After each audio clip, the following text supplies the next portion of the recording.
Ilang araw bago ibaba ng United Nations Arbitral Tribunal ang hatol sa kaso ng Pilipinas kaugnay ng West Philippine Sea, nag-courtesy call si Chinese Ambassador to the Philippines, Zhao Jianhua, kay Pangulong Duterte sa Malacanang. Kumpiyansa raw ang China na makatutulong ang Administrasyong Duterte sa pagsulong ng magandang ugnayan ng Pilipinas at ng China. May report si Dano Tingkungko. Nag-courtesy call kanina sa Malacanang kay Pangulong Rodrigo Duterte si Chinese Ambassador Zhao Jianhua. Ayon kay Presidential Spokesperson Ernesto Abella, ipinaabot daw ni Ambassador Zhao ang pagbati ni Chinese President Xi Jinping sa pagkapanalo ni Duterte. Ito na ang ikalawang courtesy call ni Ambassador Zhao kay Pangulong Duterte. May 16 sa Davao City, unang nag-usap ang dalawa tungkol sa pagpapalakas daw ng bilateral relations ng Pilipinas sa China. Noong inaugurasyon naman ni Pangulong Duterte noong June 30, magiliw ding binati ni Zhao ang Pangulo. Medyo matagal din nag-usap ang dalawa at sa isang punto ay tila naging seryoso pa ang ekspresyon ni Duterte habang nakikinig kay Zhao.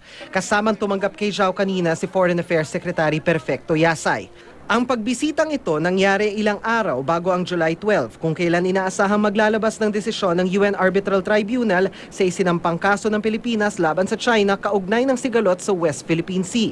Si Supreme Court Senior Associate Justice Antonio Carpio umaasang papabor sa Pilipinas ang desisyon. We will comply with the ruling. If the ruling is against us, we will comply.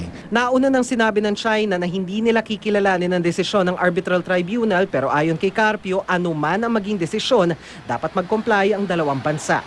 Under UNCLOS, all the parties that ratified UNCLOS, we ratified, China ratified, have undertaken to abide by the decision of tribunals.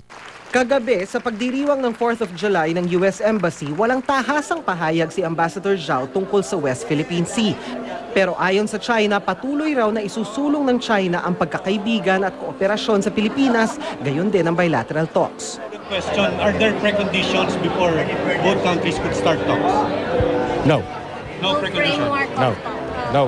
I don't think it is appropriate for either side to set conditions to resume bilateral dialogues and consultations on the disputes we have. But let me emphasize this. We've been talking too much about the disputes we have in the last 6 years. Let's focus on friendship and cooperation. Kumpiyansa raw silang makatutulong ang Administrasyong Duterte sa pagsulong na magandang ugnayan ng Pilipinas sa China. Ang desisyon ng tribunal inaabangan din daw ng Amerika. Pero ayon kay US Ambassador to Manila Philip Goldberg, anuman ang kalalabasan ng desisyon, patuloy na sinusuportahan ng Amerika ang rule of law, freedom of navigation at payapang resolusyon ng anumang hidwaan.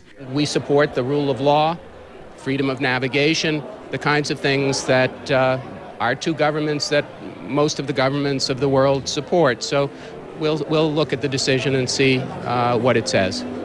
But we do obviously support legal, peaceful, and diplomatic solutions to the issues in the Nasa pagdiriwang din si Foreign Affairs Secretary Perfecto Yasay pero tumanggi muna siya magbigay ng anumang pahayag. Dati nang sinabi ni Pangulong Duterte na bukas siya sa bilateral talks pero hihintayin daw muna niya ang mangyayari sa kasong isinampa ng Pilipinas sa UN Arbitral Tribunal. Dano Tingkungko, GMA News.